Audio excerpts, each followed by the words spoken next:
What is going on, you guys? It's your boy Average Bob, and in today's video, we're going to touch on the Giants-Eagles game. This is interesting. I couldn't find the highlights from the Giants YouTube channel, which I usually do. Also, for NFL, they usually post it. So, like, the only thing that was posted, there's no overall game highlights posted from this game, even on the NFL YouTube channel. It's just literally only the Eagles highlights. So, this is going to be interesting. I've been doing this for 2 years now. We're almost done with our second full season. And this is the first time I've actually seen this. I don't know why. Like, maybe it was just hidden somewhere, but wow. Let's just bring it back here and talk about this great option here by Jalen Hurts. Get Swift, and Kayvon just is going quarterback the whole time. Swift just pulls it. Easy. Oh, you can get in. It was close. Then you do the tush push.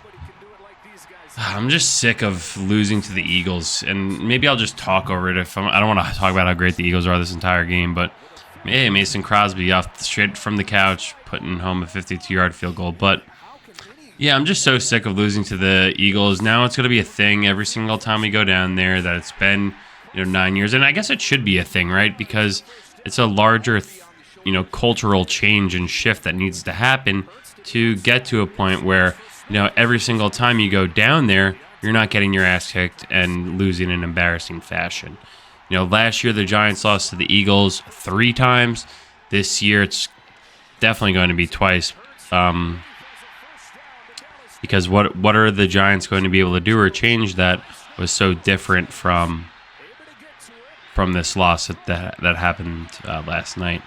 I don't really know, Tommy DeVito getting benched, he wasn't doing anything. And I think for those who know the game and have been watching, he has been getting extremely lucky with a lot of plays, and his stat line does look good because he simply just hasn't been turning the ball over. But I think in this one they were like, you know what, this is too big of a moment for you in this game, and we need to be able to throw the ball downfield and take shots, especially if we can't get Saquon going at some point. Classic Giants-Eagles, where just a ridiculous punt and someone picks it up and starts going for a lot of yards. But like I said in the preview, this was such a get-right game for the Eagles. They really needed this. They were slumping, and you did see players after the game on their side, like Devontae Smith actually, wow, what's his name, got pancaked like 45 yards downfield. Good God. But Devontae Smith's they're not even happy with their performances and whatnot. So, and that's what you need to be, right? I mean, the Giants obviously aren't a good team, and they've been lucky to even get 3 wins in a row. But just look at this, because this is a pretty big matchup for John Michael in the middle versus Carter and Cox. And, pretty easy flag on, I don't think 55 is Brendan Graham anymore, but he was there for a while.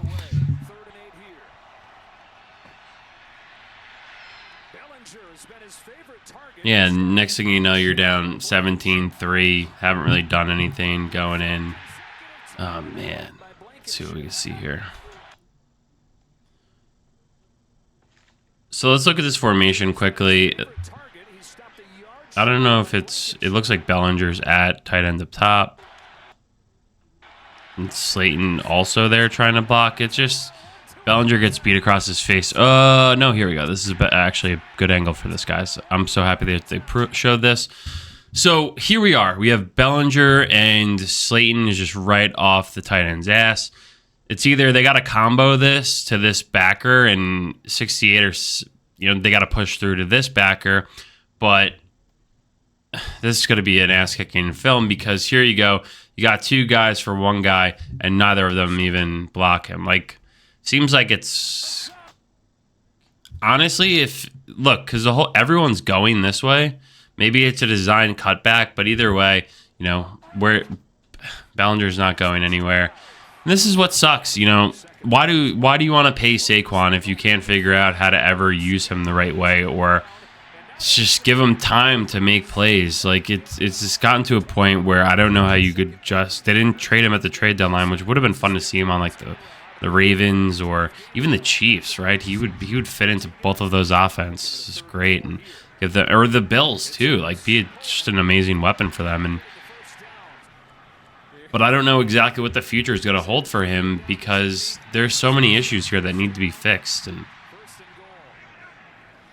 the rest were pretty bullshit tonight. Like, not even trying to be biased, but like, this is just a preposterous flag. Like, that just Jalen Hurts it's a complete bailout call, and they've had a couple bailout calls in this game, and Jalen Hurts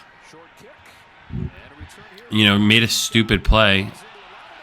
That's just also ridiculous.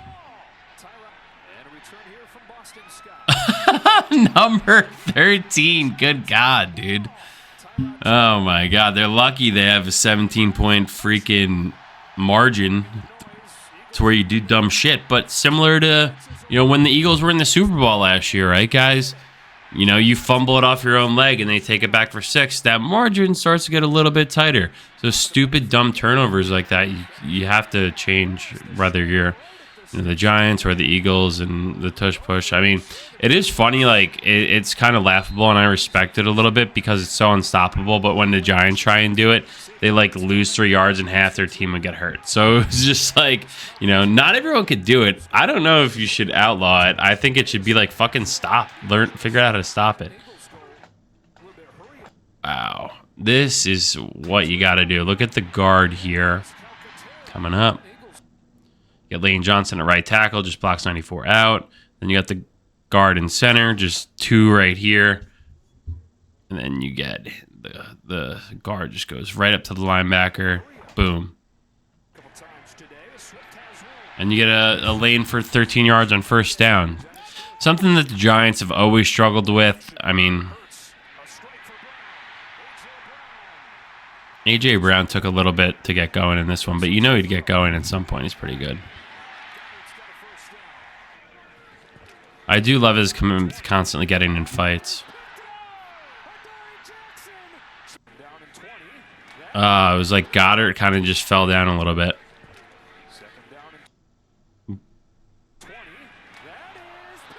Take it to the house. Dory Jackson. Hey, kudos to Hurts for not giving up on this. It's kind of like ridiculous. Most quarterbacks aren't getting down there for that. But that's how the Giants got to score. They make games ugly. Going in next week, you're playing the Rams. The Rams just had a big win. They look good. They could throw the ball really well. I don't know. I don't like the Giants' odds. I don't like the Giants' odds. This is a great throw.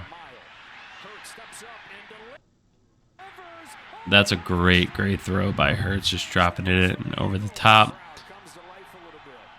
So look, you move to 5-10. And then you get a home matchup, Christmas Eve versus the Rams. You'll be 5-11, and then you'll get your ass kicked again in your home with a lot of Eagles fans there cheering, going nuts, being the assholes that they are. And then you're going to be 5-12, looking at like, what is the culture of this team? Great run by Swift. What is the culture that they're trying to build here? I don't know. I thought they took a good step towards that last year, and a lot of that was erased. I do want to talk about this is a terrible play call. Let's look at this. So I think this is the one where the play before where John Michael Schmitz was called for a false start, or maybe the series before it was. And I don't know, the refs just got involved in it in a weird way. Like, just call the fucking right call, which is offsides on the defense. No one moved. And you saw Daboll on the sideline screaming, like, all pissed off. It just, you don't think the NFL... I mean, I try to not to pretend the NFL is rigged, but when you, like, see shit like that, that's nonsensical. It makes no sense. Like, what are you supposed to, think? This is a dog shit play call on 4th and 1. Like, you're just trying to clear out and hope. And also, like, Hodgins didn't even get a shoulder or anything on the guy who's covering Wandell. So even if he catches it, he's probably tackling him right away. It's just a terrible play call that only the Giants can draw up at this point in time due to the lack of pressure or time that they could afford to actually allow the quarterback to sit in the pocket and try and make a play. It's just tough. The offensive line is the biggest thing that has to be figured out. They skated by last year a lot. And this Eagles defense is a little bit of a problem. Like, they're going to get passed on all over during the playoffs if they can't figure out a way to... Yeah, and then you're getting highlight reel fucking runs from Swift. That'll be on the fucking Jumbotron next game when they get people pumped up. And it's funny because I thought our defense was turning a little bit of a corner and getting a little bit better, but next thing you know, someone's hanging like 475 yards on you. It's like, yeah, your shit don't stink. I do love, like, Jalen Hurts pulling a little Tom Brady-esque move here, just getting in front of Thibodeau and, like, knowing you don't want to kill the quarterback on the other team, but it would have been nice to see Thibodeau just fucking lay him out. What do you got to lose? We got to start changing the tone here instead of just going down there and getting our ass kicked every single time we play. I mean, Darren Waller is just freaking absolutely made of glass. Let's just go back to... Yeah, this is the play. Every single time he gets hit, he's like me playing flag football. Like, you're like, fuck, was that my hamstring? My shoulder hurts. God damn it. Now I got to line up again. And he takes 10 minutes to freaking go line up. I mean, if you're hurt, run off the fucking field. Dive off the field. You were already... Where did he catch the ball?